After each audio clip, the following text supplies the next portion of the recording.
let's move to Ohio. Sean and Mark and Jill and LeAundra, if you could join us, we're excited to have you.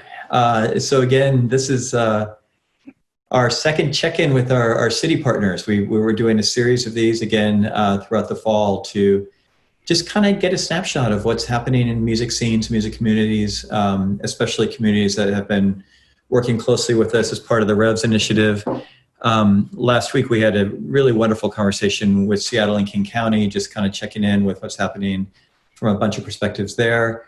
We're thrilled you guys are joining us, and I'm going to start with Sean. So, Sean, how are you today? How are you today? It's been a slog. Yeah, riding the roller coaster. Go ahead, please. Yeah, well,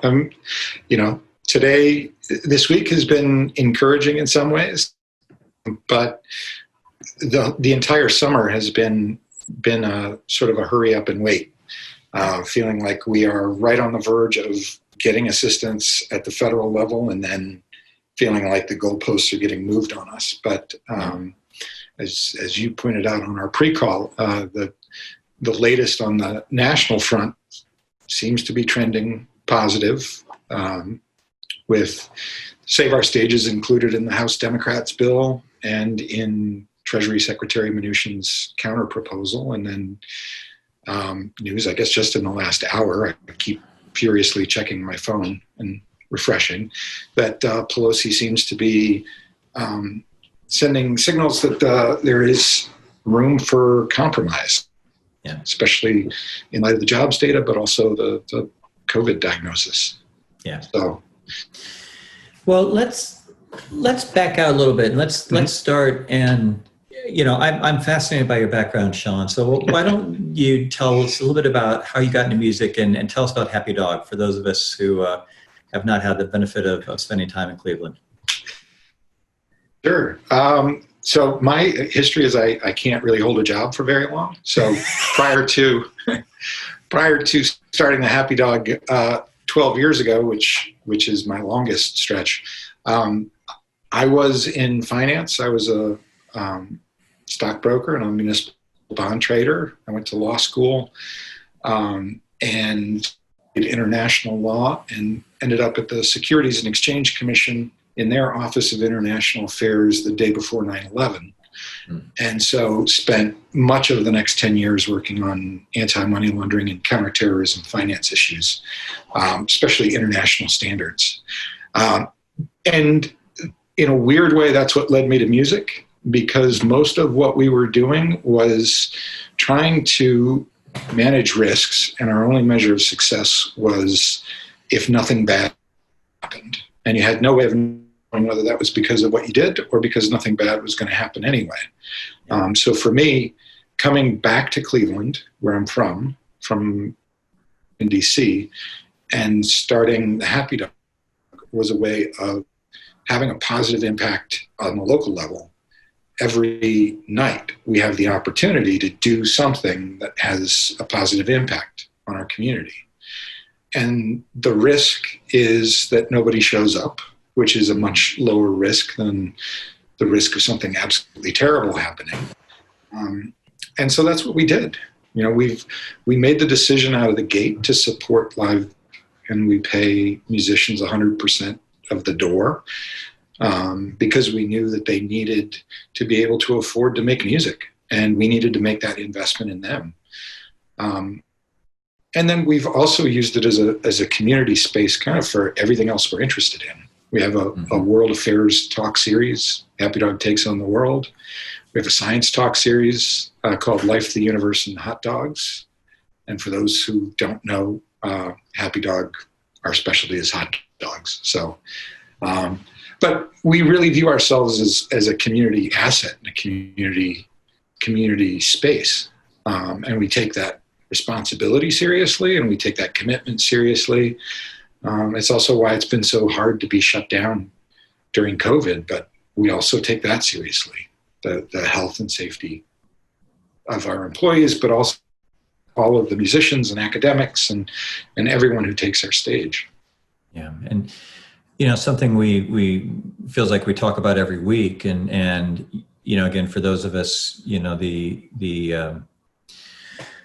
old folks who've been doing this work for so long, there's such a distinction in live music and, industry between what is kind of music community versus like what is the live music industry. And ever since we went down the path of massive consolidation in the late 90s and in early parts of the century, there's really been a bifurcation in terms of, what are community spaces like and what's their function and what's their role, and something that, I want to be really clear. I am not one of those people who are like, yay, COVID happened, so we, could reset. I wish we've never, obviously, like this is such a tragedy and it's been such a disaster, but I do think one of the sort of heartening aspects that we've seen is the ability for the United States, for the first time, to really echo a lot of the activism and organizing that we've seen, especially with Music Venue Trust and other, places in Europe, to basically put down a flag to say there is something that is very different and important and critical to music ecosystems about community venues, about independent venues,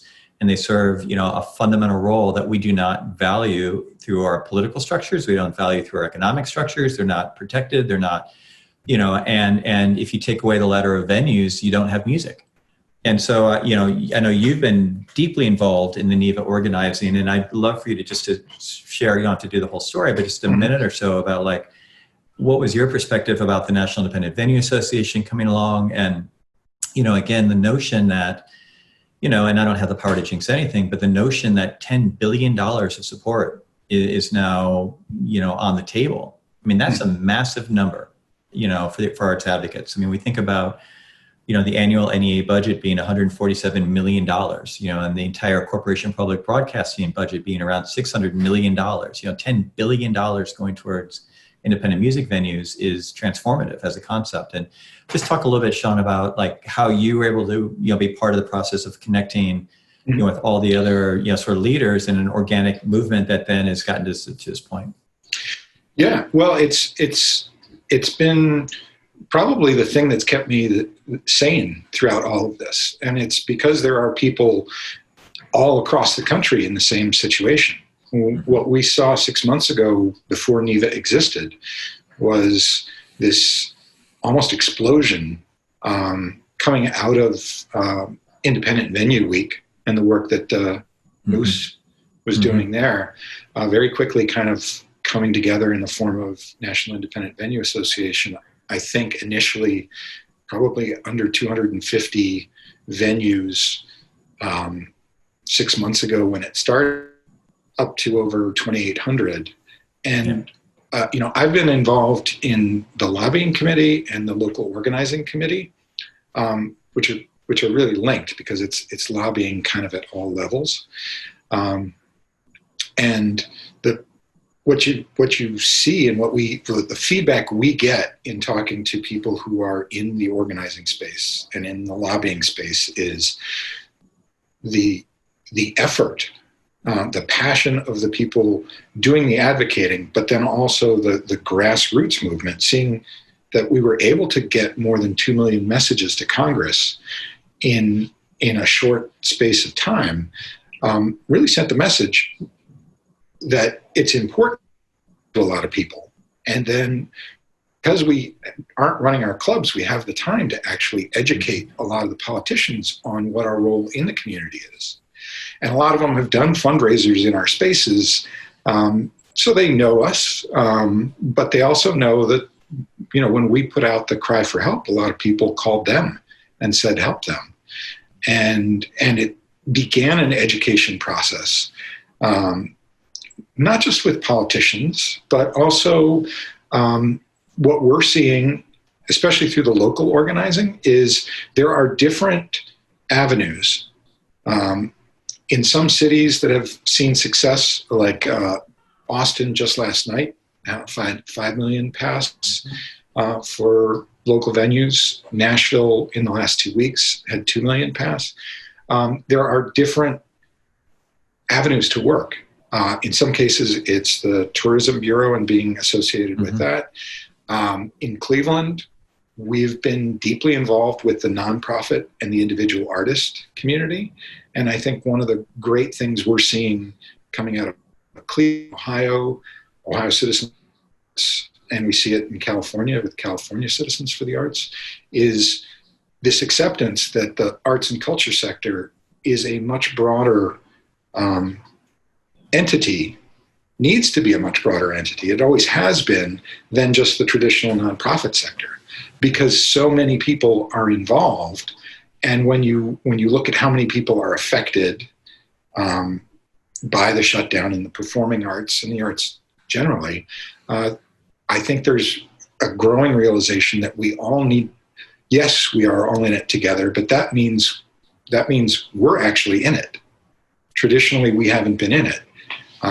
One of the great things in Cleveland is, in our appeal for money on the local level, we were able to do a joint request with the nonprofit community and the individual artist community. We haven't gotten money yet, but we're making progress. Mm-hmm. And so, for me, seeing COVID as a catalyst for understanding the sector better is huge.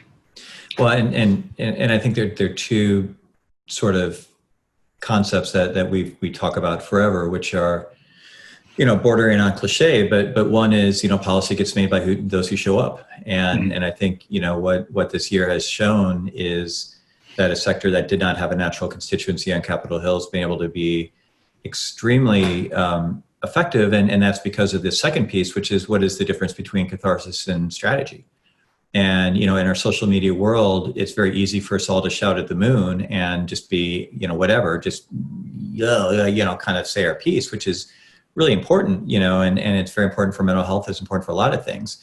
But when you're able to connect that energy into an unbelievably, sort of tactile and step-by-step strategy that involves grassroots activism, involves inside the Beltway lobbying, involves messaging and press. I mean, it's the whole thing. So anyway, we don't need to take the whole time talking about this stuff, but we've said this before in the show, and we'll continue to say it, that this collective effort that NEVA and many other organizations have been able to spearhead has really been transformative, not only in terms of getting desperately needed aid into the ecosystem, hopefully getting good news in the next 48 hours, but also fundamentally changing, kind of moving the goalposts about what is possible and what are the conversations that we as a community need to have at the federal level, especially, if there's a change in administration. Again, not that these are partisan issues, but that if a new team comes in, we can really rethink how we want to engage with them. I would just say one other thing. One of the great things, Dana Frank at First Avenue is one of our leaders, and Audrey Fink-Schaefer down at IMP in 930. What has been great is how inclusive that movement has been, and the fact that if you run clubs, I mean, you work hard. You don't necessarily our screens, because most of the work you do comes to fruition after 9 p.m. But having freed ourselves up to focus and taking that community spirit and taking our lead from Dana and from Audrey and all of the folks in NEVA, it's really what's kept a lot of us sane. So thanks. Exactly. No, thank you, Sean. And LeAundra, bringing you into the conversation. So you're joining us today from Arts Cleveland, and we enjoyed having you and your former colleague Megan on the show earlier this year, and kind of give us a lay of the land in terms of Arts Cleveland. So we don't need to unpack a lot of that stuff. People can go back and watch the archive if they're interested. But, tell me about Cleveland. What should we know about Cleveland in terms of the broader art scene, in terms of how music fits into that? And,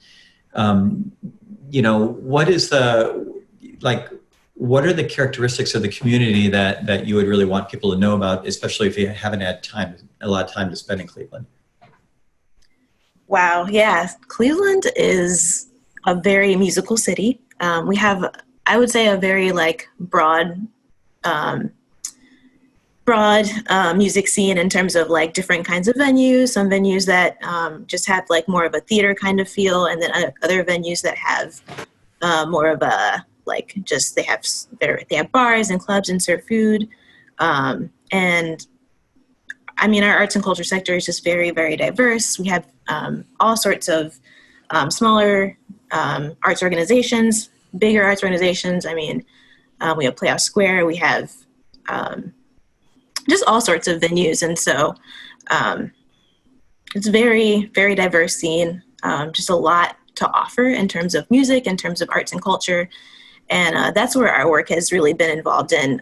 More recently, we typically have worked with individual artists in our work and the arts and culture sector in terms of nonprofits, but more recently we've been getting involved in work with like the for-profit music venues and organizations like that. Mm-hmm. And so that's kind of how our work has diversified lately, and just getting more involved in those kinds of circles, I would say, for sure. Yeah, and we've really gotten such a kick out of getting to know you all through Cleveland being one of our Revs pilot cities. Again, which for those who don't know, that's the Reopen Every Venue Safely initiative that Music Policy Forum and our partners at Sound Music Cities have been running. Could you speak a little bit about what the Revs process has meant for you and Arts Cleveland, and give a little bit of an update in terms of where you are at this stage? Yeah, absolutely. Yeah, I guess just like being involved in this kind of thing. Part of the reason I got involved in this work, first of all, is because I'm a musician, and so I'm really passionate about this kind of work. And so it just really diversified our work and got me involved in something that I really enjoy, but also it's just like part of the arts and culture sector. But I think just in terms of Revs, I'm just going to take us back a little bit to the beginning of the summer and when our work started. And so I would say back in June, we started the work, and we had probably about 6 or 7 meetings with a consistent group of 7 or 8 people representing the local venues on each call that we had. And as I said before, these venues kind of included bars and clubs that serve food and have live music, and then also these venues that are more like concert halls or theater-like setups. And Megan Van Boris, the previous CEO of Arts Cleveland, facilitated conversations with this group. And then I kind of just took notes during the conversations and would just kind of afterwards share them, organize them, and then share them with the group. And like after we had our first meeting, we kind of just determined the different problems and issues, and kind of made put them into themes, and kind of just discovered that the different themes that came out of that first meeting, that first conversation. And I would say the main theme that kind of popped up for us was safety. So just thinking about safety of the different people groups that would be coming to the venue. And so this included musician safety, employee safety, audience safety, things like that. And then we also just kind of discussed some other themes, such as communications with audience members, just making sure they know what to expect before they come to your venue, and things like cleaning procedures, and also just making sure that the venues communicate with agents and managers of the musicians and things like that. And so we kind of felt like at a certain point that we got all the information that we needed, and the venues felt the same way, that they had kind of told us everything that was concerning them and all that we needed to know. And so we figured, okay, it's time to kind of put this all into our one single document. And so I kind of struggled at first with figuring out how to organize that document, but over time just kind of realized that the themes that we had talked about in our meetings were kind of a really great way to start organizing the document. And so the document just starts off talking about cleaning procedures. And I should also mention that our document is in the very final stages. It actually might be finished. Might just need to take a look at it one more time to make sure everything is in there. But we're really close to being finished with it. And so that's exciting. And so like I said before, we just kind of touched on things like cleaning procedures. We touched on musician safety and management, just communicating what's expected in the venue to agents and managers, so the musicians know before they show up, and that can help keep them safe, just knowing how to do load-in and things like that in order to keep the musicians safe and to protect them from other people that are also at the venue helping with that process. We talked about employee safety, so just things like having a plexiglass shield up at the bar to protect them from the audience and things like that. And then we talked about audience safety, and so thinking about things such as timed entry, having the patrons arrive at different times, and so they're not all waiting in a line close to each other, things like that. And just having floor stickers that are 6 feet apart so they know where to stand and things like that. And just at the end of the document, we kind of included just a resource section. And I should mention as well, in our meetings that we had in June and July, they were mostly attended by representatives of the local venues. But we actually ended up sharing our document at the end of the process with some of our connections in the local public health sector, and also some musicians that we know as well. And we're able to get feedback on the document from them because we really valued those kinds of opinions as well. And so I think that the document is really thorough and will be really helpful to the people who need it in the music sector. And yeah, so our next step is basically just in terms of that, thinking about release strategy and just working on getting that out to the people who need it. And, it's such a great update, LeAundra. And you know, on the national level phase that we're moving aggressively into, again, is at the point of revs, is not only to provide support for 11 pilot cities, but is to try to consolidate the lessons that each community came up with as they went through this local process and try to synthesize that into useful information that could be relevant for every other city that has not had a revs type initiative happening locally. And so it's a daunting task to synthesize, you know, Cleveland and Austin and Seattle, and everybody's had their own experience in this, you know, multi-month, you know, sort of journey we've been on. But more to come on that front. But hopefully in October, we're going to be able to finally release some national recommendations that can benefit other cities. I think we all collectively are feeling the pressure. You know, you see Tennessee reopening, you see Florida reopening. We know a lot of our colleagues that run venues or are involved in music communities across the country are dealing with reopening timelines that may not be prioritizing some of the same scientific information as others may want to prioritize. Was that political enough? Anyway, they may be moving faster than some of our other communities that would like to see, particularly, LeAundra, to your point, I'll bring Mark and Jill in at this stage, but you know, something that has been incredibly heartening to all of us on the Revs team is to see organically how each of our pilot cities were so laser focused on the safety and health of musicians and crew and venue workers and audiences, of course, but that, you know, the conversation, you know, quickly turned to how do we keep our people safe and how do we communicate that out to them so they know that we're really thinking about this as a community and as a family, not sort of as, you know, other sort of priorities around business. So one of the things that's super neat about one of the things that we really enjoyed about the Cleveland pilot was that you had a regional approach. And so Mark and Jill, you both spend a lot of time in Akron and work in Akron. Maybe Jill, I could start with you. Could you talk a little bit about your venue and what it's been like to kind of be part of the Revs conversation as more of a regional approach as opposed to just one city? Sure, Michael, absolutely. Thanks for having us. I own Jilly's Music Room in downtown Akron, which is a 250 cap live music and entertainment venue. We have something going on, or did have something going on every day of the week. Akron is a really cool place. It's been joked about for many years that we've got sort of one of everything. So we've got, you know, one taco restaurant, one, you know, punk venue, one country venue, one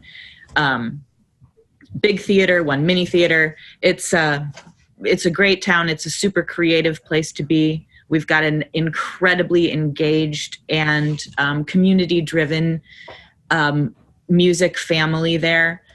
And regionally, I think this has been really important. And I think that, I don't know if there is a silver lining in COVID anywhere, it's that it's brought an industry that is often working in silos together to hash out best practices and commiserate and work together on things. And it's only strengthened us, and which is kind of an amazing feeling to be part of something that is just so incredibly strong and positive and working towards a better future, whether it's a reset, a semi-reset, a whatever it is. The concept of working together has been really fantastic. And that Revs in particular has brought both the nonprofit arts and culture family together with the for-profit venues, has been has been really wonderful, and strengthens every city as a whole, because we all know how important arts and culture is to our cities. And with that, I'll lead it to Mark. Yeah, Mark, what would, I mean, you've worn a lot of different hats in the community over a period of time. So you've done a lot of work on, in terms of touring acts, you've been involved in festival production. I mean, you've done it all. What has it been, sort of jumping in, to this work in 2020 and trying to kind of figure out how do we get this up and running as quickly and safely as we can? Well, first of all, I just wanted to give a shout out to Megan Van Boris, to not only pull us all together in Northeastern Ohio as a satellite area for Revs, but she also brought a lot of the clubs together as well. So each week I look forward to my Revs call and my clubs call. I've been in Cleveland for, since 1985, been in the music business since 85. Yes, I've worn many hats. I spent many years on the road with musicians. I know where they're coming from. I know what their concerns are. I know what they're thinking. One thing that came up today that I found very interesting, I'd like to share with everybody, was the idea of the two sections, if we will, of the one being music community and the other being music industry. When I started my tenure, I was part of the music industry. And now, as I work in my second part of my tenure, as a venue person, I am now part of the music community. Always supported the music community for many years, traveling, often got fist fights with people, whether it be Europe or LA, people making fun of Cleveland. I'd say, yeah, you wish you could be as cool as us.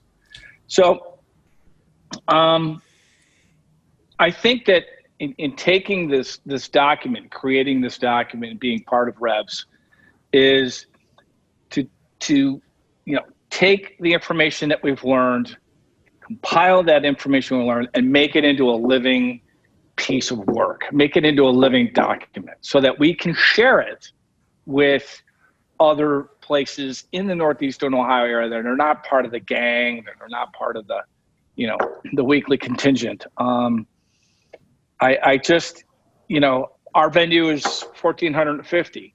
In Ohio, we're up 50% of our manifested capacity as far as being able to allow someone into a ticketed event. So if I was to do a show, that puts me at 220 people.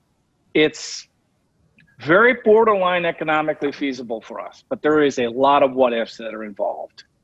I just want to make it known that a lot of this is common sense. A lot of this is empathy to your audience, to your employees, to your artists. A lot of it is your best practices putting forward. And also just communicate, whether it's your public health official, whether it's your audience, whether it's your band, whether it's your staff, whether it's the agency, the booking agency that you're talking to. Well, and Sean, I'd welcome you back into the conversation if you have comments on this. This is for everybody. One of the most remarkable dynamics of the Revs process from our standpoint, and again, to stress, our model is that we are not prescriptive. Our model is that each community has their own dynamics, their own conversations, their own, they ran the thing. And then our job at the national level is to try to synthesize and connect dots across communities. And especially as we came to grips with the really hard understanding that the timeline was not what we hoped it would be, right? When we launched this thing in April, we were hoping that by Labor Day, we'd be in a fundamentally different place. And when it became clear we're not going to be in that place, many of the communities that were working on the reopening conversations, really did a little bit of a pivot. And even though they still talked about reopening, they also talked about reimagining and really rethinking what are we doing as a community and how do we link up the broader social justice conversations that are happening in our streets and the conversations about equity and fairness and social justice and how does that play into what's happening in our cultural scene.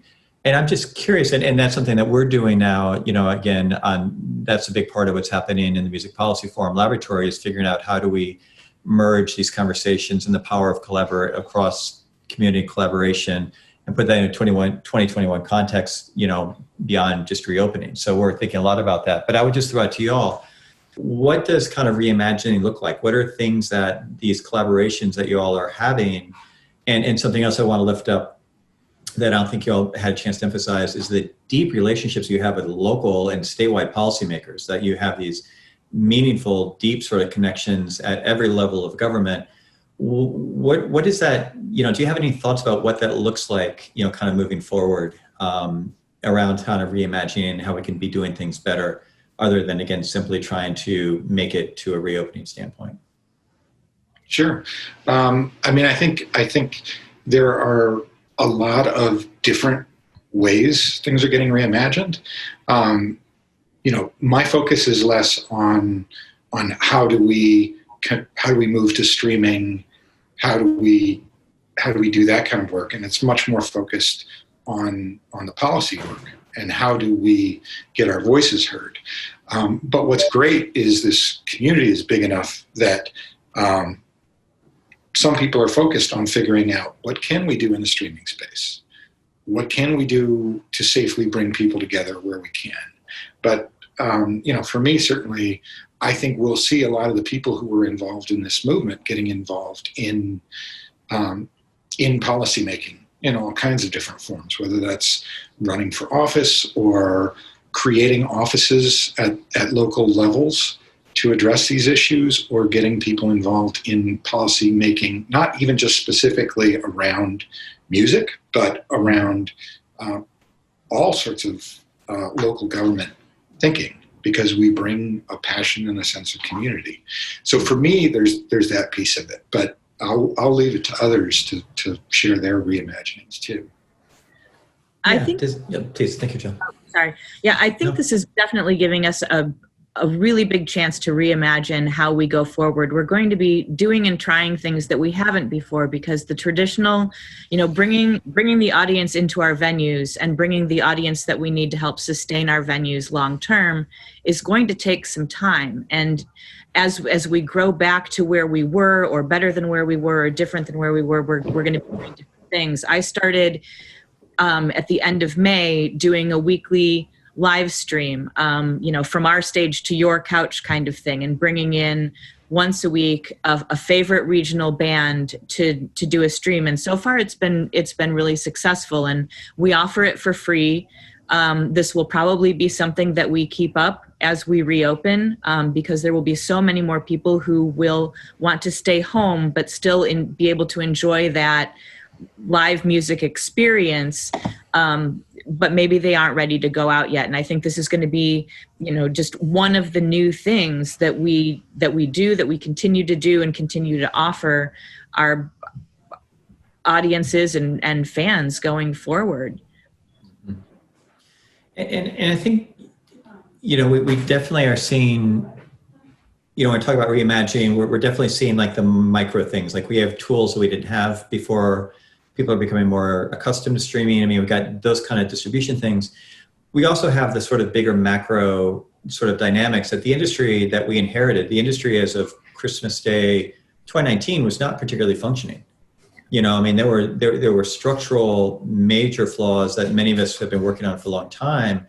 And part of the opportunity, and I would look at it as an opportunity, not a challenge, but the opportunity is, as we've had more time to collaborate, in part because we've had time, literally, because we're not putting on rock shows and things, but as we've had more time to get together in terms of a NEVA or in terms of a Cleveland Revs community or others, we have an opportunity to kind of question some of the basic assumptions about, like, why are we just sort of living under these kind of structural failings, and start to be, kind of thoughtful about what could a different future look like, and that can be, some communities are really looking at arts and education. Some people are looking at, how are we engaging with public media? Some people are thinking about, what does it look like in the future when we actually have real antitrust enforcement? What is a structural antitrust conversation going to look like, and how can that impact the economics of music across all sectors? So there's really interesting, there's a lot of potential we see, and I think a lot of people see out of having, again, not only the local relationships that have been really tended to this year, but also the cross-community relationships. I don't mean to ask you to, I'm sorry, I'm speechifying, but If anybody has Michael, go ahead. I would jump in. One of the things we've known but haven't been able to communicate clearly is in many places these live music venues are neighborhood anchors, exactly, both cultural and economic development, and we treat other anchors, bigger anchors, differently.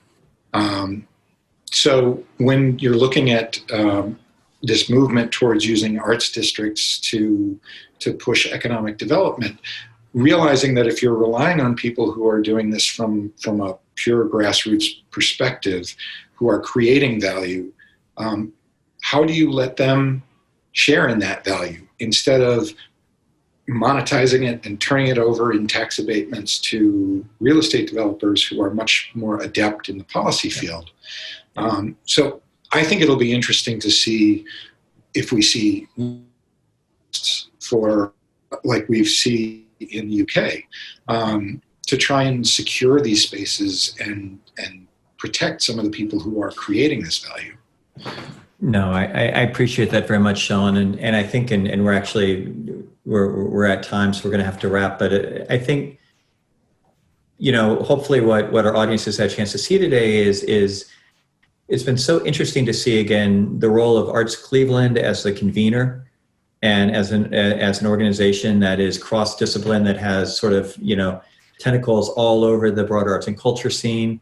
The ability to again have a regional approach, so it's not just like our sort of zip codes, but it's like, okay, let's think about how we all sort of can be rowing together.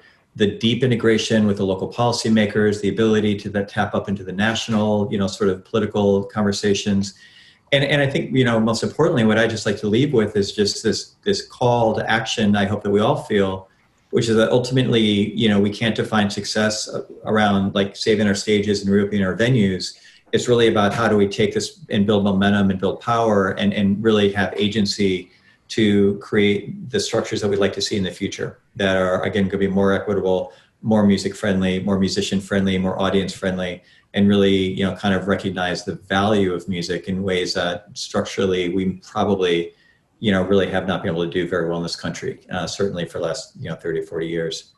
Oh my God, I just went speechifying. You see, when the producer's away, then I just talk and all that. So huge thanks to our Ohio friends. Thank you, LeAundra, Sean, Jill, and Mark for today and for all your great work with Revs and with Neva. Thanks again to Kelly and Trevor for their great work with West Staff and CV Suite and all that great stuff. Again, thank you so much to audience members for participating and watching today. As always, we welcome suggestions, questions, comments, and as we always say, very gentle, constructive criticism. musicpolicyforum@gmail.com is a great way to get us. Thank you. Have a great rest of your week, and we'll talk to you all next week.